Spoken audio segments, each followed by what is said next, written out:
Thank you, Jeff. You are always too kind to me. I'm not, I don't know if it was the first ever talk about community, but definitely it was one of the first one, because the whole notion was very young at that time. Today you call it social networks, etc. In those days it was called communities, and Jeff asked me to talk about communities, and I told him, what the hell you want me to talk about? So he told me, you spoke on 98, so he assumed that I still remember what but I will tell you how I became familiar with communities. This is a little bit of the history of the space. Until 96, until my son and Amnon Amir and Yair Goldfinger and Sefi came to me to give them some funding for what they were developing at that time. I didn't know anything about community, and I knew very little about the internet. At that time, I was an expert on a totally different subject, and this was cow's manure. For a period, I was the world famous expert on cow's manure for about 1 month. And I will tell you very shortly how it happened. Years before that, I created the Ministry of Energy in Israel. Then I left the ministry and I looked for a job. At that time, the World Bank created their energy department. Energy was the new thing at that time. And I was invited to the World Bank, and I was offered a job as a consultant. And the guy who ran the department was a guy by the name of Ephraim Friedman, a Chilean guy, very nice one. And he asked me to go and to write a report on the world state of non-conventional, non-commercial, indigenous, renewable, traditional, alternative energy resources. And I told him, I used to run the energy ministry in Israel, but I don't know what is non-commercial, non-conventional, indigenous, renewable, traditional, alternative energy resources. He gave me a big table with scissors, which was the cut, and tape, adhesive tape, which was the paste. At that time, cut and paste used to be done with scissors and a bunch of old reports, which I had to cut and paste pieces and to create a new report. But I even didn't know what is indigenous, and I was afraid to tell him, to ask what is indigenous, because I thought they will send me back home. This is not a word that it's in the vocabulary that you learn in Israel. Anybody knows what is indigenous? Can you raise your hand? You see, so not many people know what is indigenous. So I told him, can you please give me an example for non-commercial, non-conventional, indigenous, renewable, traditional, alternative energy resource? And he told me rice husks. Anybody knows what is rice husk? Raise your hand. These are very intelligent people. I didn't have any idea what is rice husk. I told him, look, we don't grow rice in Israel. I don't know what is rice husk. Rice husk is the stem of the rice. When you take all the rice, you are left with the stem, and in developing countries, you burn it, and it's a great resource of energy. You see, you came to hear about Twitter, you learn a basic of energy. So he told me, okay, forget about rice husk, go and write a report about bagasse. Anybody knows what is bagasse? Bagasse. You're a bunch of ignorance. You know? Instead of going to conference, go and learn what is bagasse. Bagasse is the substance in the Caribbean. After you extract the sugar from the sugar cane, you get a lot of green stuff. This is called bagasse. I told him, I don't know about bagasse. So he told me, okay, why don't you write a report about cow's manure? I told him, well, cow's manure, it's a different story. As a kid in growing Tel Aviv, we had a lot of open fields, and you won't believe it, but cows were roaming in the open fields, eat the grass, and leave behind them cow's manure. And as every kid in Tel Aviv of those years, we had a very close knowledge and understanding of the substance, because we had close encounters with it, and we know for sure that the term green energy emerged from the cow's manure. And I told him, okay, this I can relate to, and I embraced the topic and submerged into it, and for 1 month I studied the world economics of cow's manure. And I found that the peasants in the world are using cow's manure for 4 purposes: for cooking, for heating, for fertilizing, and for reinforcing the mud bricks that they build the buildings with the fiber from the cow's manure.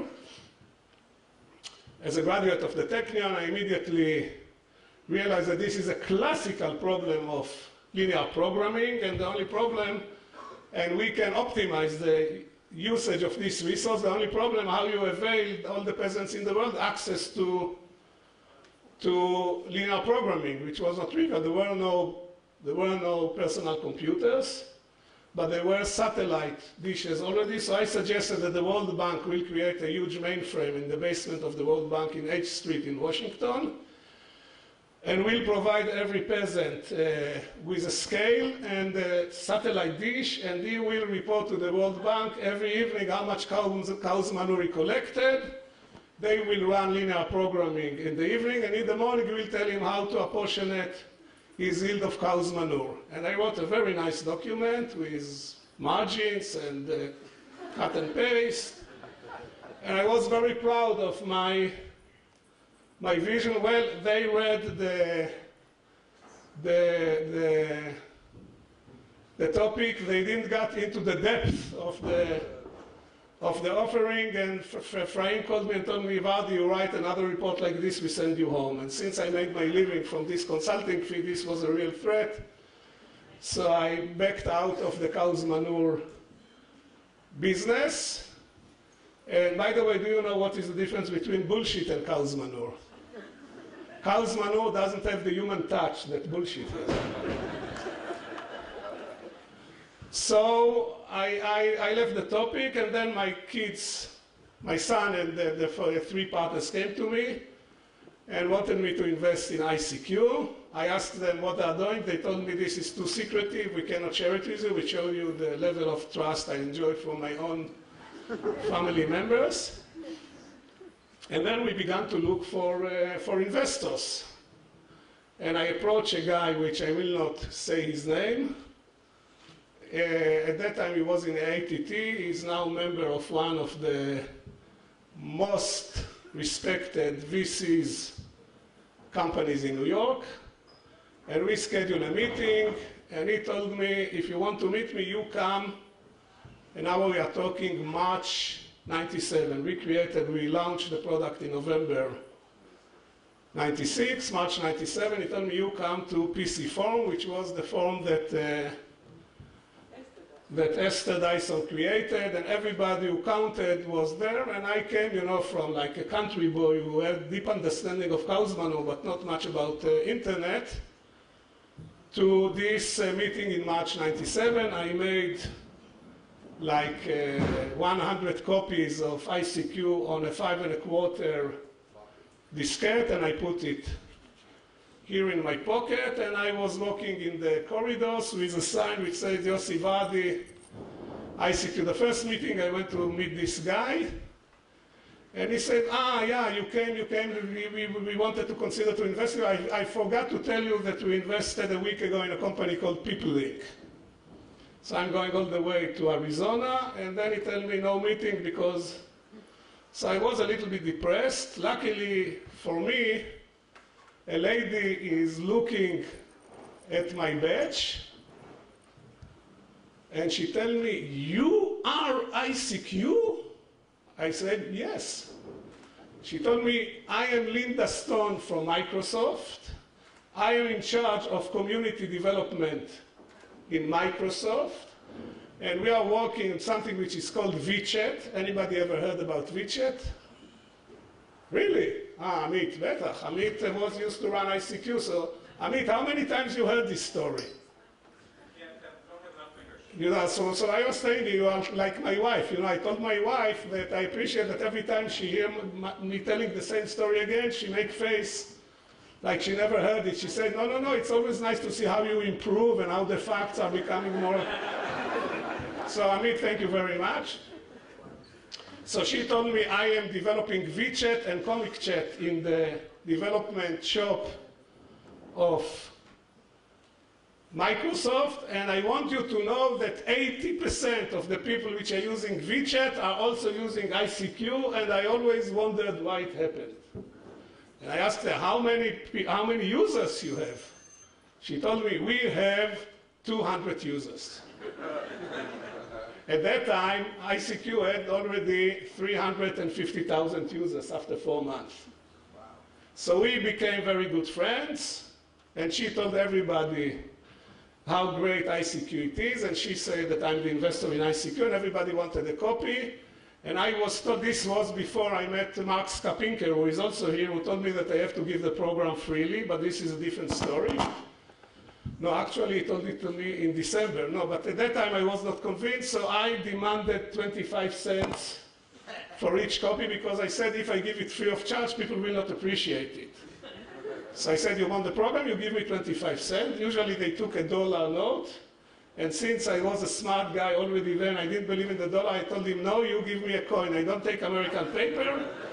They gave me 25-cent coin, and like in the movies, this is what I knew about America from the movies. I used to bite the coin and put it in the pocket. I can tell you one thing. Anybody who was in PC Forum 97 still remember me. Happened to me again in 2007 in TED when I gave my talk about local warming. So these two group of people will recognize me, I think, until I die. And then I was approached by the legendary Vinod Khosla. Who here heard about Vinod Khosla? And Vinod Khosla came to me and told me, Linda Stone told me about your product, and I'm interested. I told him, okay, we're happy to sell you the company. He said, how much you want? I told him $40 million. He said, well, I'm not interested in the company. I want to buy your server and to buy your community. And honest to God, I didn't know. I knew about his server. I had a vague idea about his server because the kids always talked about the server, but community, it was the first time I heard about community. And I told him, the community is out of the question. And then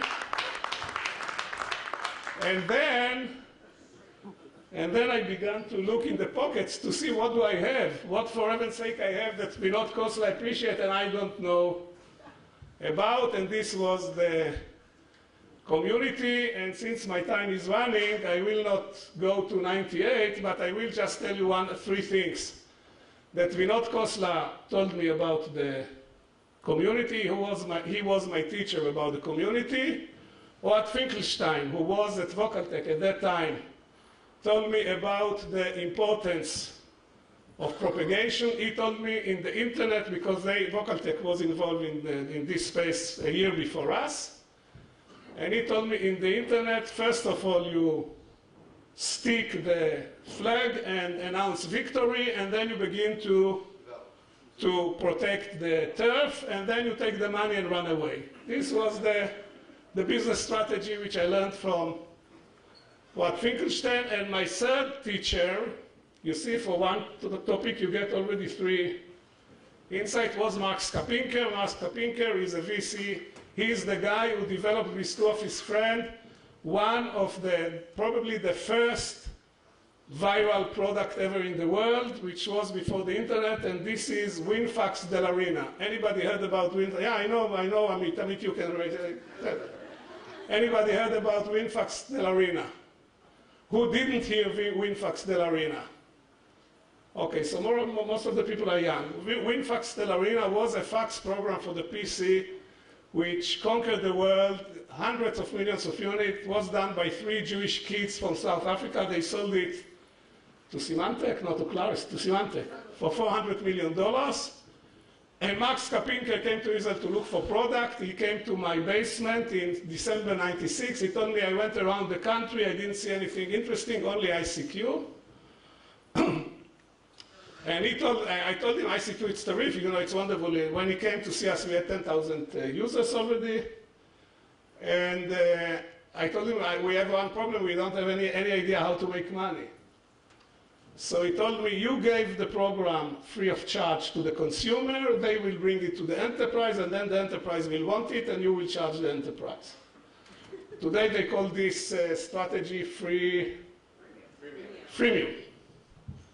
So I said, look, this guy succeeded. I don't have to be arrogant and invent the wheel. I will do what he's saying. And we started to give away the program.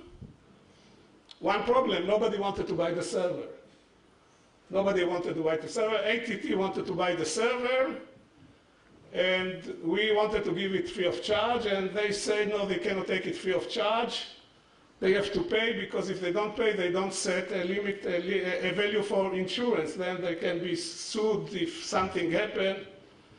So they insisted they will pay us $30,000, and they killed our statistics, because when we sold the company to AOL, we couldn't say that we didn't have any revenue, because they contaminated our books with $30,000 revenue.